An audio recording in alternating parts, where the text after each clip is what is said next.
बुद्धं शरणं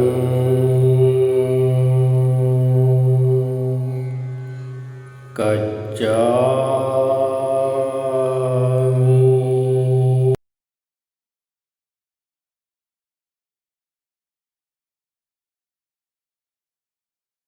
குருவே சரணம், குருவே துணை, குருவே போற்றி, குருவே எல்லாம். எல்லா உயிரும் பேரருள், பேரறிவு, பேராற்றல், பேரானந்தம் பெறட்டும். அனைவருக்கும் அன்பான வணக்கங்கள். எப்பொருள் யார் யார் வாய் கேட்பினும் அப்பொருள் மெய்ப்பொருள் காண்பது அறிவு. இந்த காணொளியில் நம்ம பார்க்க இருக்கிறது பெண்களுக்கான சரியை, கிரியை, யோகம், ஞானம் அப்படின்றதுல சரியை பார்க்க போகிறோம். இதுக்கே ரொம்ப நேரம் நீடிக்கும். நம்ம மக்களுக்கு பொறுமை இல்லாத காரணத்தினால ஒரு 10-20 நிமிஷத்துக்குள்ளே முடிக்கிறதுக்கு முயற்சி செய்கிறேன் நான். ஏன்னா விரிவாக சொல்கிறதுனா நிறையா இருக்குது. முடிஞ்ச அளவு சுருக்கி நான் சொல்கிறேன். நான் எனக்கு தெரிஞ்ச இந்த அனுபவ அறிவை உங்கள்கிட்ட பகிர்ந்துக்கிறேன். ஏன் அப்படின்னா, ஆண்கள் ஆன்மீகத்தில் ஆர்வம் உள்ளவர்கள், ஈடுபடுகின்றவர்கள் ஒரு ஊர்லேருந்து இன்னொரு ஊருக்கு சுலபமாக அவங்களால போய் கற்றுட்டு வர முடியும். அது எந்த காட்டுக்குள்ளே இருந்தாலும் அல்லது வேறு ஊரில் ப்ரோக்ராம்ஸ் இருந்தாலும் அவங்களால எத்தனை கிலோமீட்டர். இப்போ எனக்கு தெரிஞ்செல்லாம் ஒருத்தர் அண்ணாமலைக்கு, அதாவது திருவண்ணாமலைக்கு மாதத்தில் குறைஞ்சது 3 நாள் போயிட்டு வந்துடுவார் மதுரையிலேருந்து. நான் சொல்கிறது மாதத்திற்கு குறைந்தது 3 முறை. அதிகபட்சமாக அவர் மதுரையிலேருந்து திருவண்ணாமலைக்கு 7 முறை போயிட்டு வந்துடுவார். யோசிச்சு பாருங்கள். ஆண் அப்படின்றனால அவங்களால சுலபமாக ஓடி வர முடியுது. என் அப்பன் ஈசனை தரிசனம் பண்ணிட்டு வர முடியுது. இது பெண்களுக்கு எல்லாராலையும் சாத்தியம் இல்லை. திருமணமானவர்களுக்கும் சரி, திருமணம் ஆகிறதுக்கு தயாராக இருக்கவங்களுக்கும் சரி, அதுக்கான வாய்ப்புகள் மிக மிக மிக குறைவு. என்னுடைய இந்த ஆன்மீக பயணத்தில் இந்த 35 ஆண்டுகளாக இந்த பயிற்சி கொடுக்கறதுல இருக்கனால நிறைய பெண்கள் ஐயா எங்களால் மதுரைக்கு வர முடியாது, எங்களால் கற்றுக்கிற முடியல, அதுக்கு ஏதாவது மாற்று ஏற்பாடு பண்ணுங்க அப்படின்னா எல்லாத்தையும் ஆன்லைன்லேயும் கிளாஸ் எடுக்க முடியல, அதாவது திருப்தியாக எடுக்க முடியாது. அதனால் முடிந்த அளவு இந்த காணொலியில் அதை ஃபுல்ஃபில் பண்ண நான் முயற்சி செய்கிறேன். நான்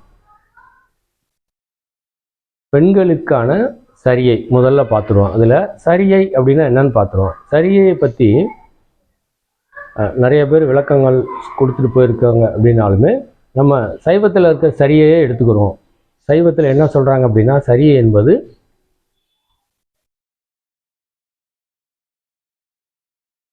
சிவனடியார்களை வணங்குதல். முதல்ல அதுதான் முக்கியமான சரியையாக இருக்குது. சிவனடியார்கள் அப்படின்னா நம்ம நினைக்கிற மாதிரி சிவ ஜடாமுடியோடையும் உடம்பு பூரா ருத்ராட்சத்தையும் இடுப்பில் புலித்தோலையும் கட்டிட்டு போகிறவங்க மட்டுமே சிவனடியார்கள் அப்படின்னு சாஸ்திரம் சொல்லப்படலை. சைவத்தில் என்ன சொல்கிறாங்க அப்படின்னா, ருத்ராட்சத்தை அணிஞ்சு நெத்தியில் பட்டை அடிச்சிருந்தா அவங்களே சிவனடியார்கள் அப்படின்றாங்க. ஒரு பெரிய பட்டை நெற்றியில், கழுத்தில் ஒரு ருத்ராட்சம் அது இருந்துச்சு அப்படின்னாலே அவர்கள் சிவனடியார்கள். ஸோ சிவனடியார்களை வணங்க வேண்டும். சைவத்தில் இருக்கக்கூடிய சரியையின் விளக்கம். ரைட்டு, சிவனடியார்களை வணங்கியாச்சு. சிவன் சார்ந்த அனைத்து சின்னங்கள், இப்போ நாங்கள் மாங்கா இருந்தனால எங்களுக்கு பௌத்தம், அதாவது புத்தர் சார்ந்த அனைத்து அரச மரத்தை பார்த்தாலும் நாங்கள் வணங்கணும். அது எங்களுக்குரிய அது கடமை. அதே மாதிரி சிவன் சார்ந்த கோவிலாக இருந்தாலும், சிவலிங்கமாக இருந்தாலும், சிவலிங்கம் இப்போ ஒரு சின்ன கீச்சைனில் ஒரு சிவலிங்கம் சார்ந்த ஒரு படமோ ஏதோ ஒன்று இருந்தால் கூட உடனே நம்ம அதை வணங்கணும். இது சரியில் வரக்கூடியது. அப்புறம் கோயிலுக்கு போகிறது, கோவிலில் நம்ம சுத்தம் பண்ணுறாங்க பாருங்கள், அந்த மாதிரி கூட்டி தள்ளுறதுலேருந்து, பூ தொடுக்கிறதுலேருந்து, பூ வாங்கிட்டு போகிறதுலேருந்து, என்னென்ன முடியுமோ உடல் சார்ந்து ஈசனுக்கு தொண்டு செய்யறதுக்கான வாய்ப்பு இருக்கோ அவை அனைத்துமே சரியை அப்படின்னு சொல்லி சொல்கிறாங்க. நல்ல விஷயந்தான். சரியில் இருக்கணும். நம்ம சரியை தெரிந்து கொள்ள வேண்டும், புரிந்து கொள்ள வேண்டும், அதை கடைபிடிக்க வேண்டும். ஈசனுடைய தொண்டுன்றது வந்து அவ்வளோ சுலபமான விஷயம் எல்லாத்துக்கும் புரிபடாது. அதனால் அதை செய்யணும். அதோடு நாம் என்ன செய்கிறோம் அப்படின்னா, அந்த சரியை நம்முடைய வாழ்வியலுக்கு எவ்வாறு பயன்படுத்துவது அப்படின்றதையும் பார்க்குறோம். அதில் தான் இந்த பெண்களுக்கு எவ்வாறு இந்த சரியை பயன்படுத்துவது அப்படின்னு பார்க்குறோம். இப்போ நாம் அப்படின்னா இப்போ பெண்கள் எடுத்துக்கிறோம். பெண்கள் அப்படின்னு எடுத்துக்கிட்டோம் அப்படின்னா அவர்கள் தனியாக யாருமே இல்லை. உயிர் சத்து, அதாவது உயிர் சத்தினால் இயங்குகிறோம் எல்லாருமே. நான் எனும் தன் உணர்வு இருக்குது. உயிர் சக்தி, நான் எனும் தன் உணர்வு, அப்புறம் இந்த உடல், இந்த உடலில் இருக்கக்கூடிய ஐம்புலன்கள், ஐம்புலன்களும் வந்து சரியாக வேலை செய்கிறதுக்கு ஐம்பொறிகள், மனம், புத்தி, அறிவு, இப்படி வரிசையாக எல்லாத்தையும் சொல்லலாம். எல்லா உயிர்களுக்கும் இது இருக்குது. நம்ம இங்கே பெண்களுக்காக அப்படின்ற உடனே தாய்மார்களை பற்றி மட்டும்தான் பார்க்குறோம். அப்போ அவர்கள் தனியாக இல்லை. என்ன தனியாக இல்லை அப்படின்னா, இப்போ உயிர்கள் அனைத்திற்கும் பொதுவாக இருக்கக்கூடியது பூமி இல்லைங்களா? பூமி இல்லாட்டா நம்மளால் இருக்க முடியாது. ஸோ நமக்கு கீழே என்ன இருக்குது? பூமி இருக்குது. மேலே வானம் இருக்குது. அப்புறம் கிழக்கு, மேற்கு, வடக்கு, தெற்கு, அப்படி 4 திசைகள் மேலேயும் கீழேயும் எல்லாற்றாலையும் நம்ம வந்து சூழப்பட்டு இருக்கிறோம். இவை இல்லாமல் உயிர்கள், அதாவது நாம் இருக்க முடியாது. புத்தர் என்ன சொல்கிறார் அப்படின்னா, இந்த சரியைக்கு அகச்சரியை, புறச்சரியை அப்படின்னு பிரிக்கிறப்ப, புறச்சரியையில் 6 திசைகளை குறிப்பிடுறாங்க. இவை இல்லாமல் நம்மளால் இருக்க முடியாது. அப்போ கிழக்கு அப்படின்னு எடுத்துட்டோம் அப்படின்னா, பெண்களுக்கு பெற்றோர்கள். பெற்றோர்கள் இல்லாமல் இருக்க முடியுமா? வர முடியுமா பூமிக்கு? முடியாது. கிழக்கு இல்லாமல் நாம் இருக்க முடியாதுன்ற மாதிரி பெற்றோர் இல்லாமல் நம்ம இந்த பூமிக்கு வர முடியாது. பெற்றோர்களுக்கு ஆற்ற வேண்டிய கடமைகளை நீங்கள் பூரணமாக செய்வதே புற சரியையில் முதன்மையான சரியை. பெற்றோர்கள் வந்து இன்னைக்கு ஒரு சில பெற்றோர்கள் சுயநலமிகளாக இருக்கிறாங்க. அப்படி சுயநலமிகளாக இருந்தாலும் அவர்களுக்கு உணவு, உடை, இருப்பிடம் ஆகியவற்றை பூரணமாக ஒரு பெண் வழங்கியே தீர வேண்டும்.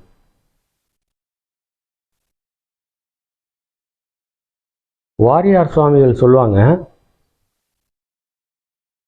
பெற்றோர்கள் எவ்வளவு தகுதியற்ற பெற்றோராக இருந்தாலும் அவர்களுக்கு நெய்ச்சோறு போடணும் அப்படின்னு சொல்லுவார். நம்ம நெய்ச்சோறு போடுறோமோ இல்லையோ, நம்மளே நெய் சேர்த்துக்கிறது இல்லை, அது 2வது விஷயம். அவர்களுக்கு அடிப்படையான விஷயங்களை நாம் செய்யணும். அரவணைப்பு கொடுக்கணும், அன்பு செலுத்தணும், அவங்களுக்கு வந்து மதிப்பு கொடுக்கணும். முதுமையில் அவர்களுக்கு தேவையான பிரைவசியிலிருந்து அனைத்தையும் செஞ்சு கொடுக்கணும். இது ஒரு பெண்ணுடைய சரியை, புறச்சரியையில் முதன்மையானது. 2வது சரியை கிழக்கப்புறம் என்ன? சவுத் எடுத்துக்கிறோம். தெற்கு. தெற்கு வந்து கணவன். கணவனுக்கு செய்ய வேண்டிய கடமைகளை சிறப்பாக செய்வதே புறச்சரியையில் 2வது விஷயம். மிக முக்கியமான விஷயம் என்ன அப்படின்னா,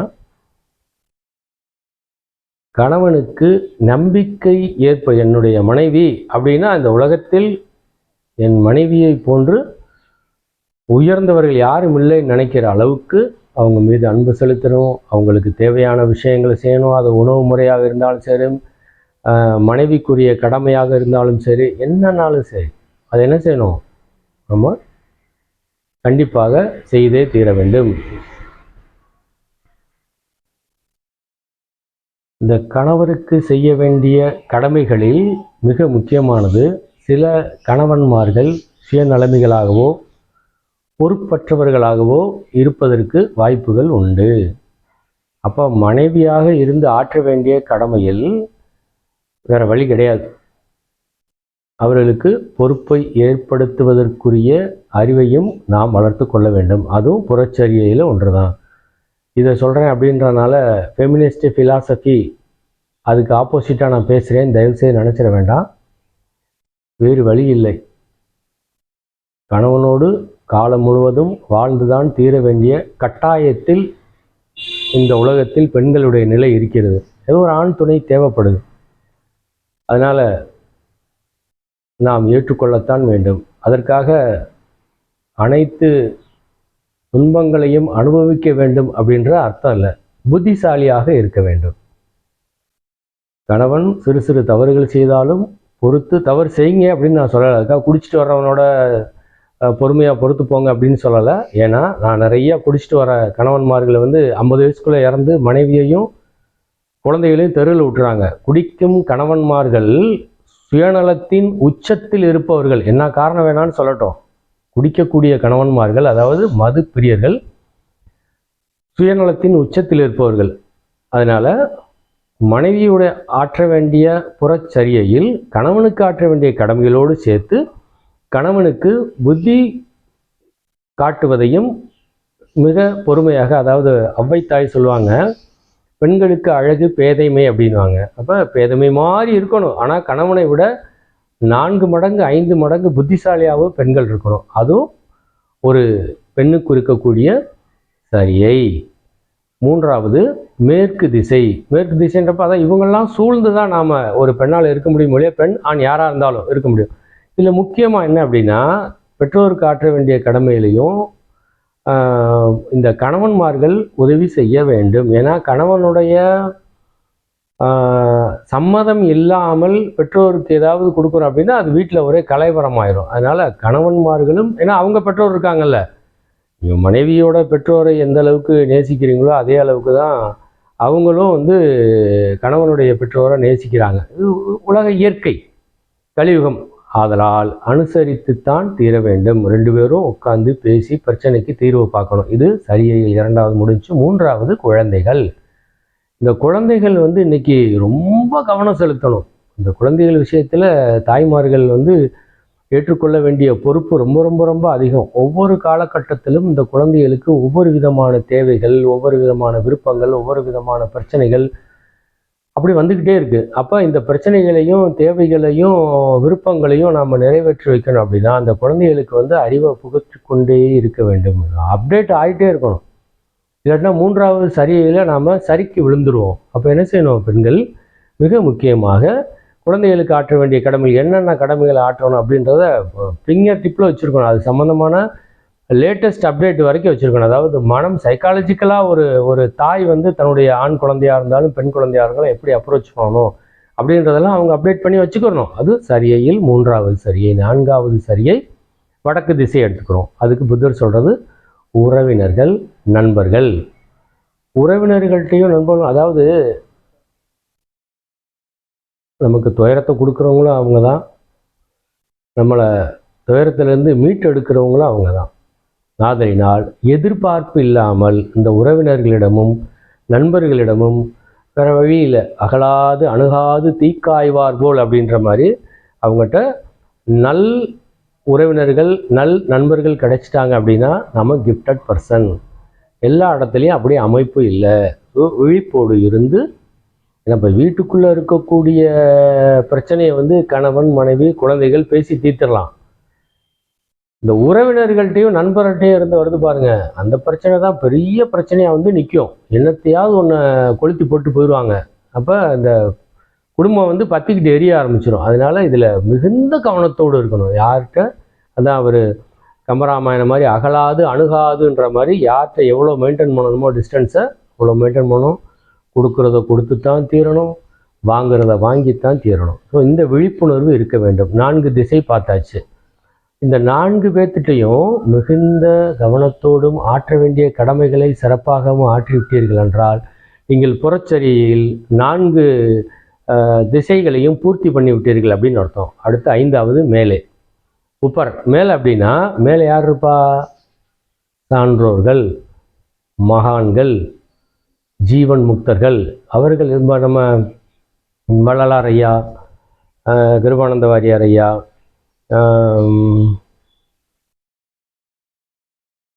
திரு உருவங்கள், நம்மகிட்ட நிறைய திருவுருவங்கள் இருக்குது. நாயன்மார்கள், ஆழ்வார்கள், இவங்கெல்லாம் என்ன சொல்லியிருக்காங்க அப்படின்னு பார்க்கணும். அதாவது சிவதத்துவத்திலே வந்து தோத்திரம் சாத்திரம் அப்படின்ற மாதிரி அவங்க காட்டியிருக்க தோத்திரத்தையும் தெரிஞ்சுக்கணும். ஏன்னா பக்தி வழிபாடோட பெண்கள், ஆண்களும் நிற்கக்கூடாது.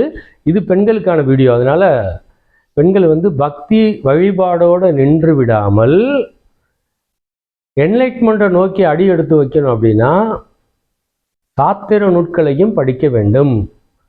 அப்போ மகான்களுக்கும் ரிஷிகளுக்கும் ஜீவன் முக்தர்களுக்கும் ஒரு உயர் சான்றோருக்கும் நாம் ஆற்ற வேண்டிய கடமை என்ன அப்படின்னா, அவர்கள் காட்டிய பாதையில் நாம் நடக்க வேண்டும். அதை நல்லா தெரிஞ்சுக்கணும். தெரிஞ்சுட்டு அந்த பாதையில் நம்ம நடக்கணும். இதுதான் சரியை 5வது நிலை, புறச்சரியையில். அடுத்து நாம் நிற்கிற தரை. இந்த தரை அப்படின்றதுக்கு என்ன புத்தர் என்ன சொல்கிறார் அப்படின்னா, தொழிலாளர்கள், வியாபாரிகள், விவசாயிகள், ஏன்னா அவங்க இல்லாமல் நம்ம ஒரு சோறு கூட சாப்பிட முடியாது. அதனால் இந்த தொழிலாளிகள், இந்த வியாபாரிகள், இவங்களுக்கு, விவசாயிகள், இவங்களுக்கு செய்ய வேண்டிய கடமைகளை உறுதியாக ரொம்ப பேரம் பேசி, ஒரு கீரைக்காரவங்கள்ட்ட போய் 10 ரூபா சொல்கிற முடிய 7 ரூபாய்க்கு கேட்டுக்கிட்டு இருக்கோம் அப்படின்னா அது வந்து மனசாட்சி இல்லாத செயல். விளக்கமாற ஒரு அம்மா தலையில் வச்சு விற்றுட்டு வருது. அந்த அம்மா வந்து 15 ரூபா சொல்லுது.